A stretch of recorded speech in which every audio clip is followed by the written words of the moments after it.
In this video, we're just going to go over a few Bluebeam settings. If you want to customize your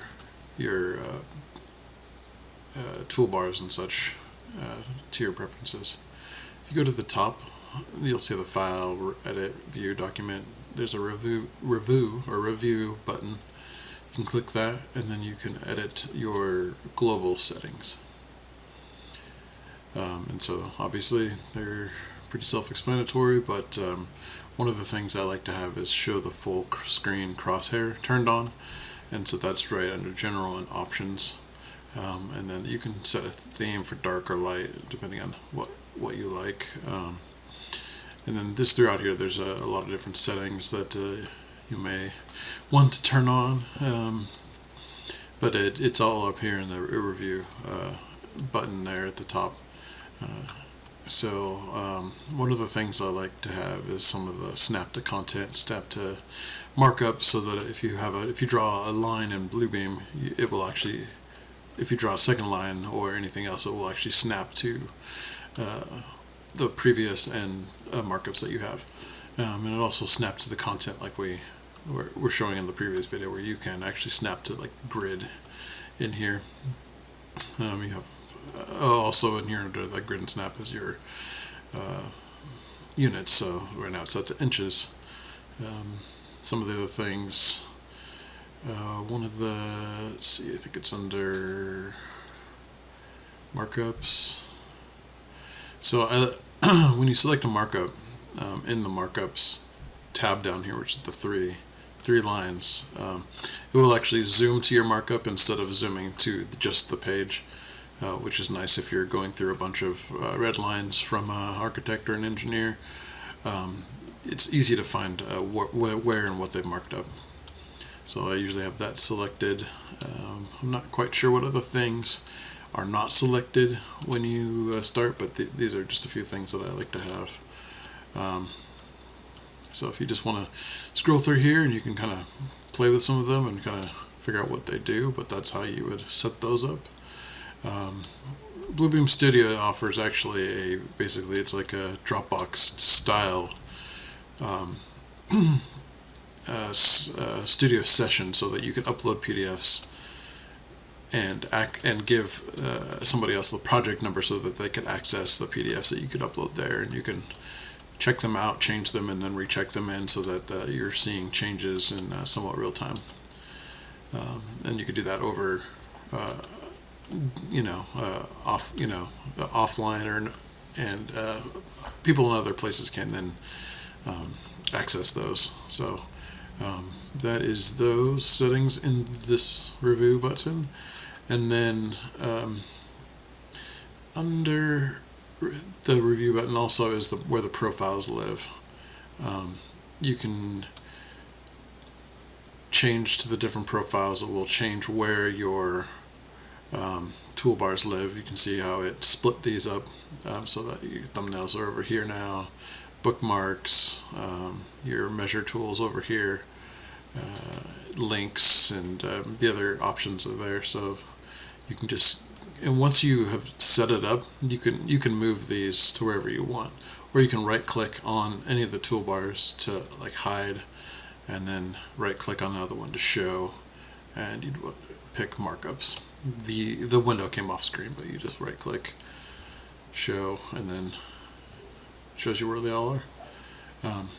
You can and once you have made changes, you can, it will be the same way next time you go back. So if you've moved, I prefer markups to be up here in line with the with here, and it should, when we go back to Review Advanced, I believe that it does remember your last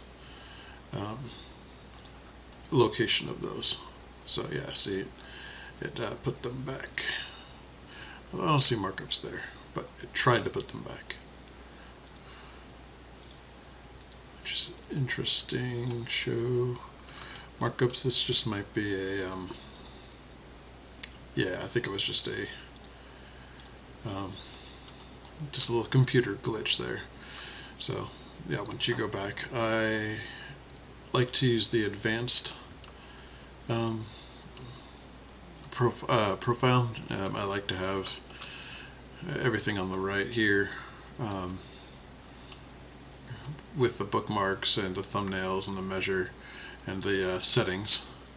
And then the ones I don't use as often, over here, like layers. If you print some CAD files, well, they'll actually produce layers in Bluebeam that you can manipulate. Markups are usually over here. I like them over here as well, as I'll click through the markups. You can see how that setting causes it to go right to where they are. Also, if you click on this again, it'll hide the toolbar, or if you actually click on the border here, it will open and close these toolbars. The other thing too, there's a split vertical and a split horizontal. So if you have a document that you want to, let's say you want to look at your 3D rendering, and you want to look at your floor plan to kind of compare as you're going through. You know, like here's this door in the front with the 2 side lights, 2 windows.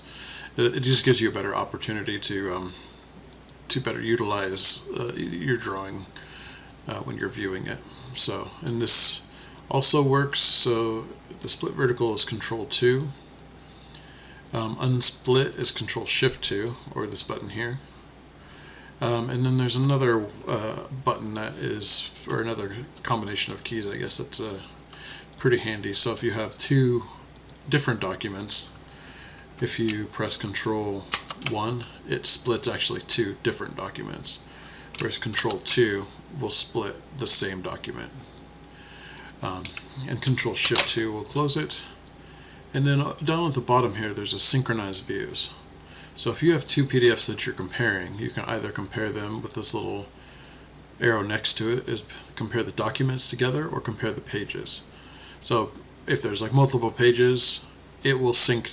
So if there's 2 of 2 or 10 of 10, as you go through the PDF, if you have it set to document, it will change both PDFs together. If it's set to page, only the page will be synced. So here, if I scroll into here,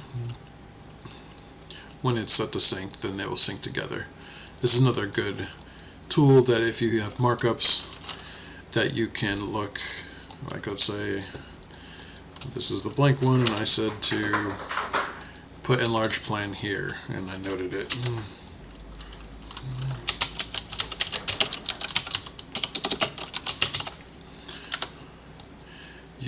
When you're going through the PDFs, if you were to click on that, you can see where it is, and then you can check to make sure that you did it. So this would be like an example of a markup of a drawing, and then this would be your completed markup, and then then you can confirm, yes, I did do the markup here, because you're syncing to all of the different markups that are in here.